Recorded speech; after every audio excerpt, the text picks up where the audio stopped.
In this video, I'm going to show how to programmatically validate XML against an XSD schema in C# using Visual Studio. I'm going to make a fresh page for this, so I'm starting in my layout, which has all of the navigation, and I'm simply going to drop in a link to this new page. We'll call it Import. We'll need to change the link as well to Import, and now we can create a new page.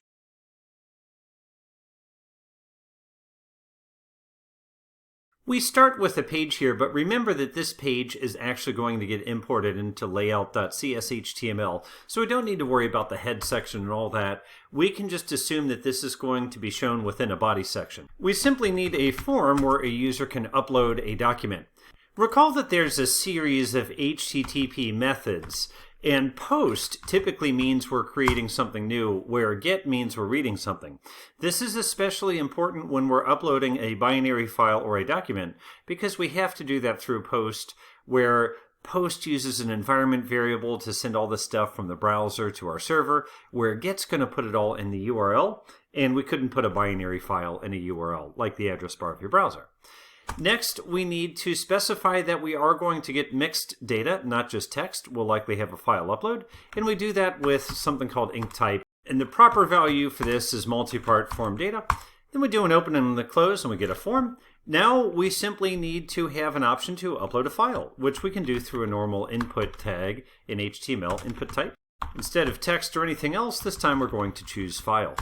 ASP4 equals upload. That will allow us to attach to this on the server side once the file is uploaded. Input type equals submit, gives us a submit button. I want to take a look and make sure that we're on the right path before we get too far, but I do need to take care of that upload red line, because it says, wait a minute, you have this upload object that you're talking about in the HTML page, but I want to bind that to an upload object in the code behind, and I don't see one. So we can create one very easily. We simply say public iForm file. And by the way, note that I am in the code behind right now, the one that ends with CS. Upload, and then we'll use our get and set shortcut to say that we wanted to create a getter and setter method for us. And then we also have to use an annotation bind property. And what that means is that I am binding this variable that I'm declaring here, a variable called upload of type iForm file. I'm binding it from the code behind to the look and feel HTML page that the user will see. In other words, the presentation layer. As soon as we resolve that, you see that the red line goes away on the CS HTML page, meaning that it's aware of this variable declared here. And when we submit the form, we will be able to see the results in this upload object. Let's go ahead and take a look and make sure it looks okay so far. Our page renders. We see we have a new navigation option called Import. We go here, and here's our File Chooser button and our Submit button. And then if I hit Choose File, it will open up a path on my local computer.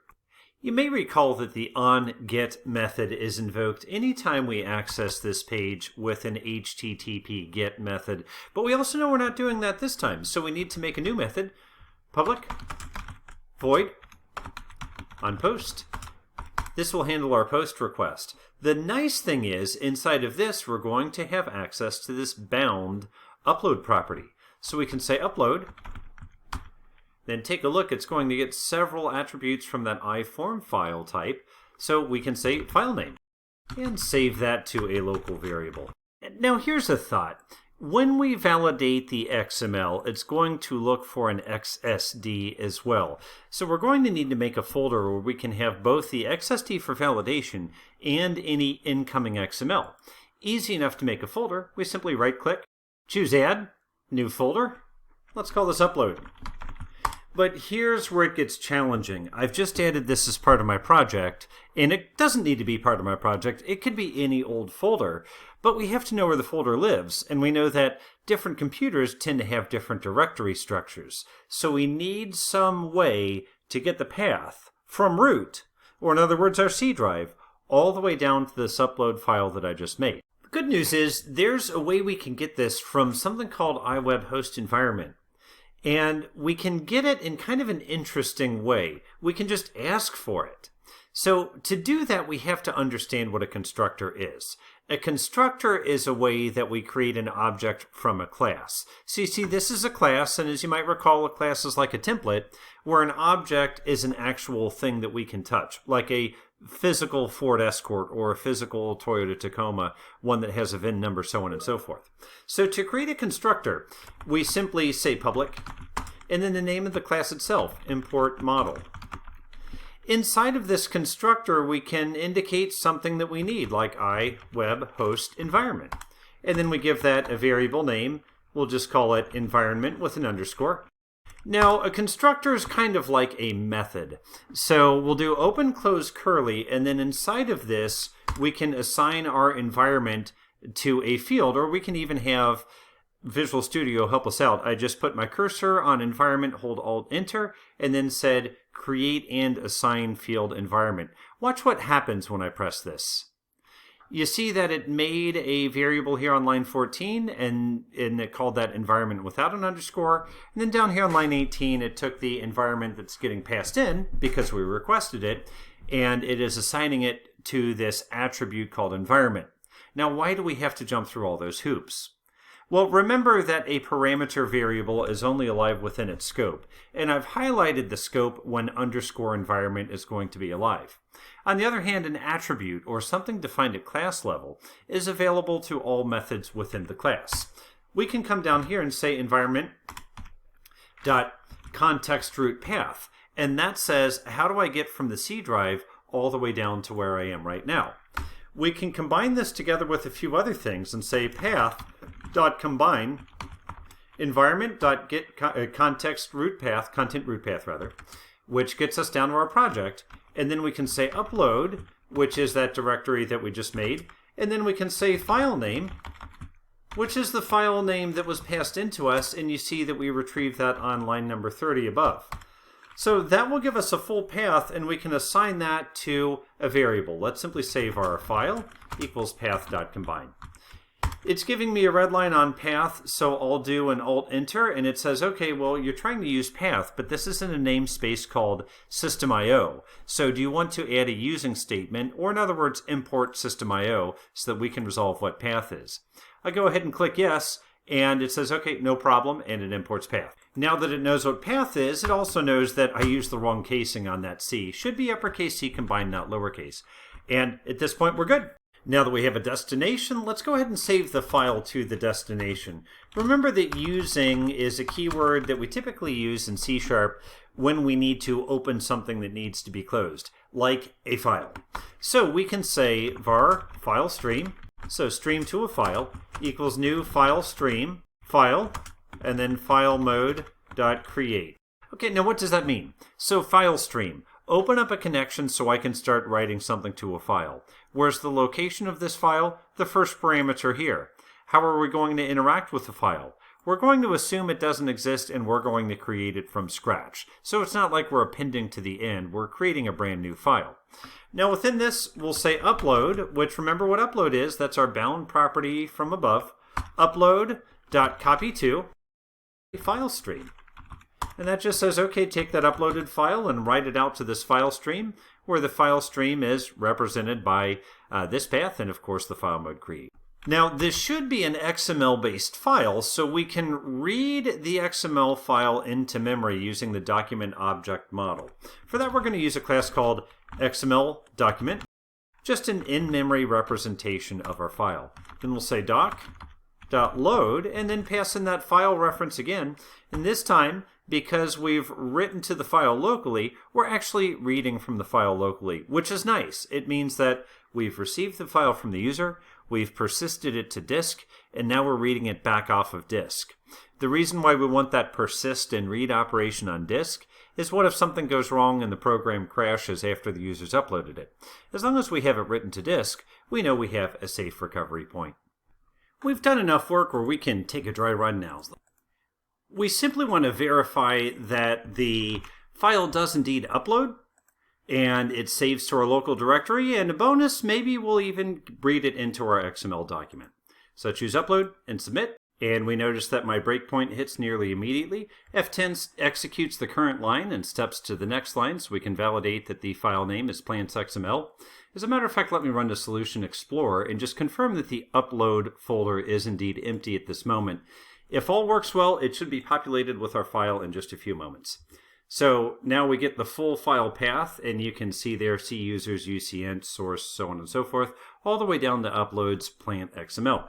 Now we're going to read in this file and write it to that location. Let's go back to Solution Explorer, and you notice now that upload has a little triangle by it, and when I expand it, sure enough, there's my plants.xml.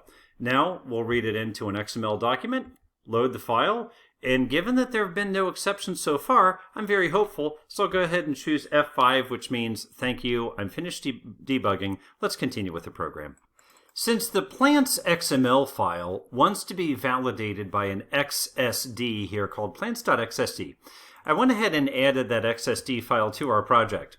And this is an ideal scenario because an XSD is really a contract, so it should be on the sides of both parties, the person who's submitting the data and the person who's validating the data. And in our case, we're the person who's validating the data right now. So simply the validation rules that we've come up with in a series of previous videos to make sure that the XML is fit for purpose. And with that, we can now go back and start to actually do the validation. The onPost onGet methods are really different event handlers that we want to deal with when we're loading a page. We don't want to overload them with too much stuff. So let's make validation a separate method. Alt-Enter will let me generate method because I'm calling a method that does not yet exist. And sure enough, there we go, and that gives us the construction that we want. When we're validating XML, we need to put together some settings. Let's start with XML reader settings. Now we can start setting the settings. Validation type schema means that we're going to validate the XML by using XSD. Let's go ahead and read in that schema file. You'll see that this paths combine looks very similar to one that we did earlier to save the XML file, but this time we're actually referring to the XSD file, which happens to live in the same directory.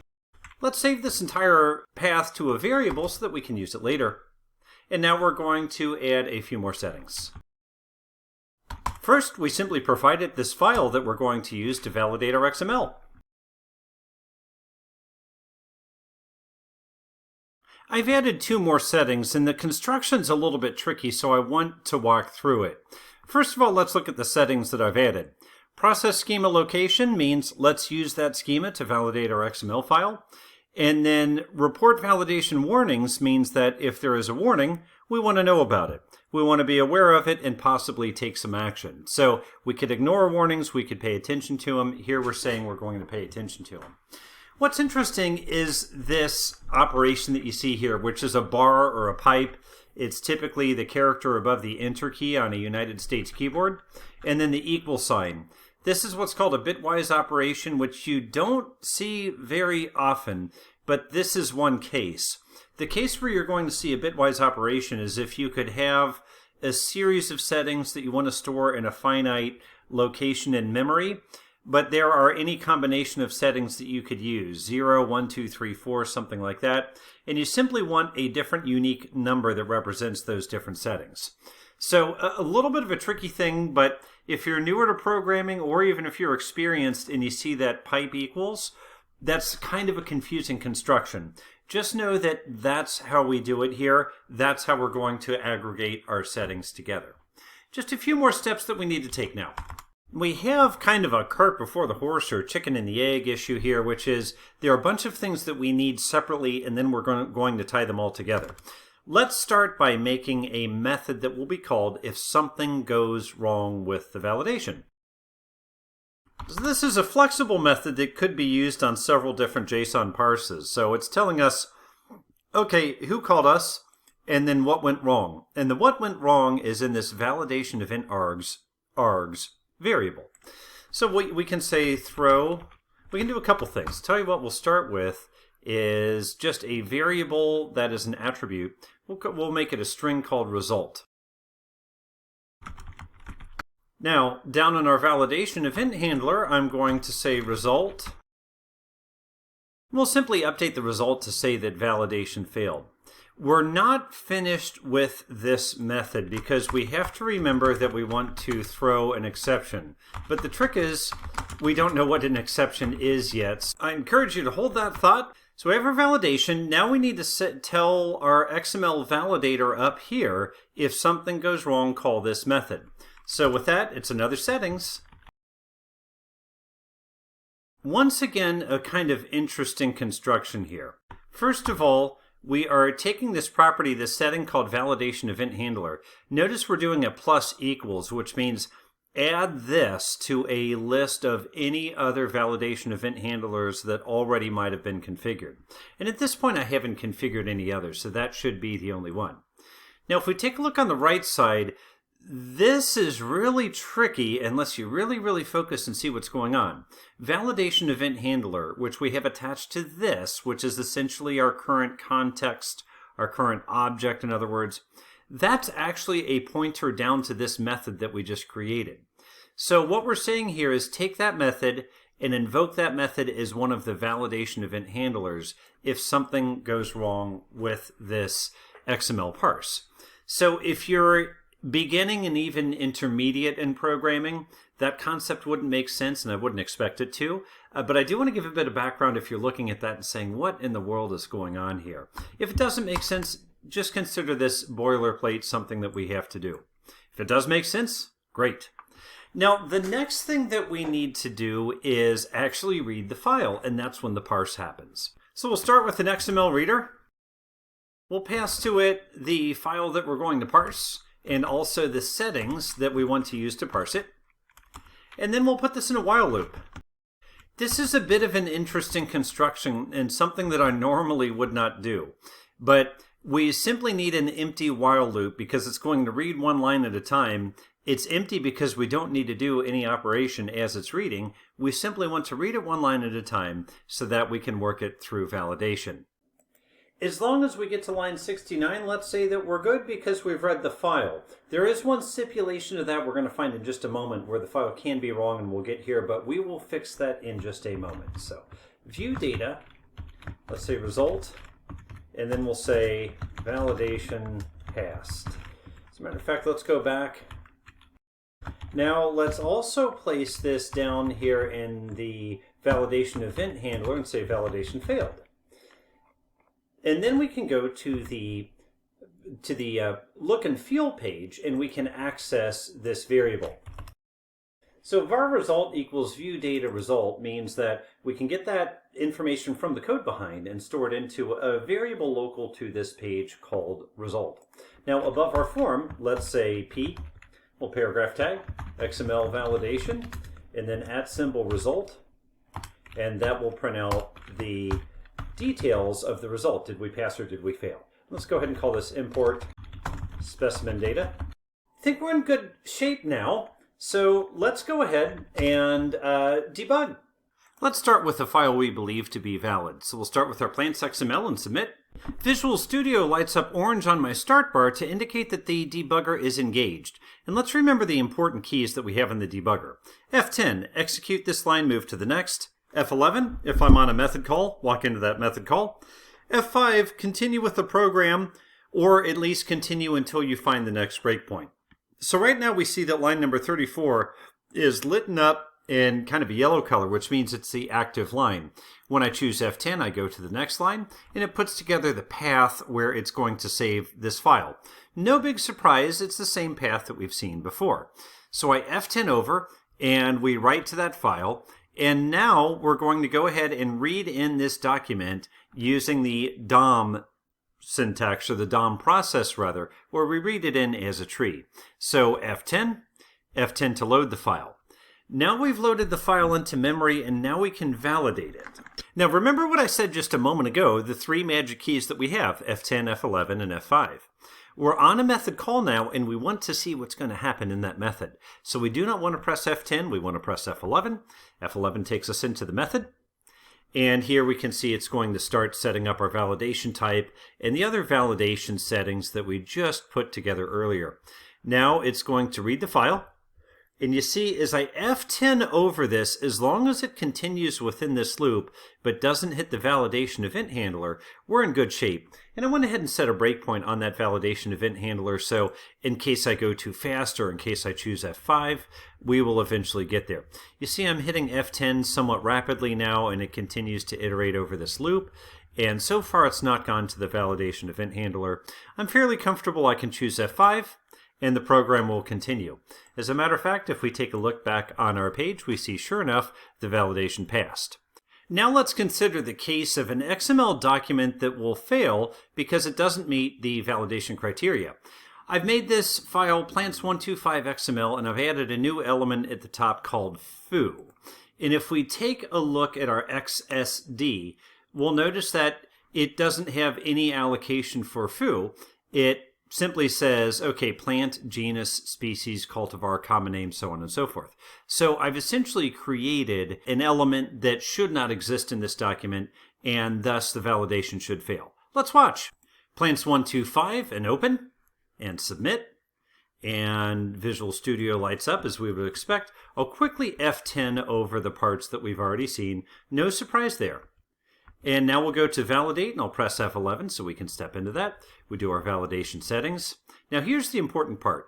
Watch this loop, and it shouldn't take too long because that new element is a fairly early element. There we go. So you notice that the yellow line went down to validation event handler. And let's see what the result is. Validation failed. Message. The element plant has an invalid child element foo. List of possible elements are genus. So it says, hey, I don't recognize this. Good. So we caught the error, but something funny is about to happen. Watch this. We go back and we continue reading the file. We assume everything's good, and the worst part of that is, guess what happens if I snap a breakpoint on line number 69, and I go ahead and choose F5, let it continue to validate the file. It says, validation passed. And then what happens when I choose F5 again and I tell the program to continue? We have given the user not good information. We have said validation passed when indeed it should not have passed. So how do we fix this? Wouldn't it be nice if there were a way to say, you know what?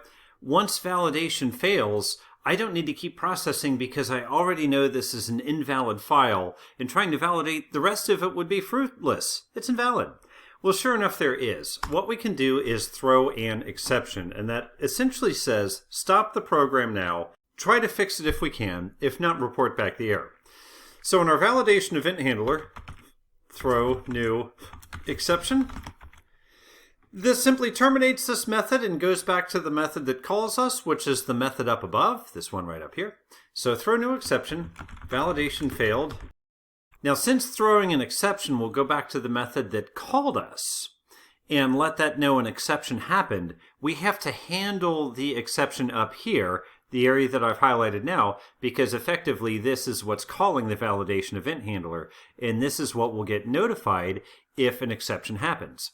So what we'll do is start with a try, open curly, and put the catch after the validation passed message. It's very important to do it this way. I'll explain in just a moment. Follow the close curly with catch, and then exception E, and open curly, close curly, and now let's put a message in here. So just one moment, I'll tell you what we'll do. Going to do a bit of refactoring. In the catch block, we'll say result equals E dot message. And up here, we'll say result equals validation passed. Okay, deep breath. I know that was a lot of typing, so allow me to explain it now. When we have a risky operation is something that could throw an exception. We could have an exception thrown generally if we're doing something outside of our programming domain, like reading a file, reading from a database, something like that. So when we have a try-catch block, the try encloses the risky behavior where an exception might occur. Why is this risky, what we have here? Because we're validating XML, and if the XML fails validation, an exception will occur. If an exception occurs within a try block, it stops wherever that exception occurred and it goes to the catch. It won't run any more lines within the try block.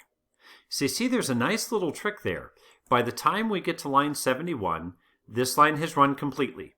This for loop has run completely.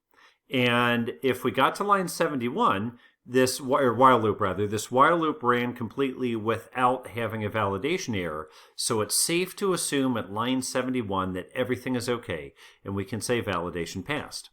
On the other hand, let's say we set this up, we start iterating, and by about line number 3, we run into an error. Now watch closely here. The area I'm highlighting right now is where we're going to run into the error. When that error happens, because we set up our validation event handler on line 62, it's going to come down to this validation event handler. It's going to update the message. It's going to throw an exception. Now, if an exception happens in the area that I've highlighted here, everything after that area gets skipped automatically and it goes to the catch block, and then the catch block, we update the result to indicate that there was an exception. So bottom line, that last 2 minutes that I was explaining, this line will only execute if there are no validation errors. This line will only execute if there are validation errors. These two lines are mutually exclusive, but one will always be the result. Let's try it out. I choose the invalid file again, and I choose Submit. And once again, back to Visual Studio, and it'll go a little faster this time since a lot of this we've already seen. Validate XML, we step into that, get our settings set up. And now we want to watch closely because take a look at line 71, and if all goes as expected, we should never see line 71 execute, but we should see line 74 execute because remember, this is an invalid file. So we're reading the file, and at any moment it should come across, yep, there we go. It comes across that element that doesn't belong. Validation failed message, and once again, it's likely going to tell us the element plant has an invalid child element foo, which is that made up element that I created. But watch very closely from here. As a matter of fact, I'm going to set I'll set a breakpoint on the catch block here just to make sure I don't accidentally hit the wrong button. And now let's go back and watch what happens when we throw this exception from the validation event handler method. I press F10. Now take a look at this. It's down at the catch block. And if you're watching, you'll notice that line 71 never got a chance to execute. So we're in the catch block. We update the view data result to the error message, and then I'll press F5 to tell it to continue and take a look. XML validation. Validation failed. Message. The element plant has an invalid child element foo, list of possible elements expected, genus. So here it's told us of the failure. It did not continue to try to validate the document, and it told us how to fix the failure. It said, I don't know what foo is, but I know what genus is. Just to confirm that everything still works for a valid file, let's go ahead and upload our valid file. And once again, going to hit this really fast because we've already seen a lot of this before. What I'll show you, actually I hit that a little faster than I wanted, but nonetheless, you see that we're currently on line 71 that says validation passed. I hit it quickly and it read through the whole file, and it never went down to our validation event handler. And what we're about to see is that it's going to assign validation passed to this view data result, and it will entirely skip the catch block. Catch block's over, we press F5, we come back, validation passed. So in this video, we've seen how to create a C# razor page where we can upload an XML document, validate it against a given XSD, one that we put together in a prior video.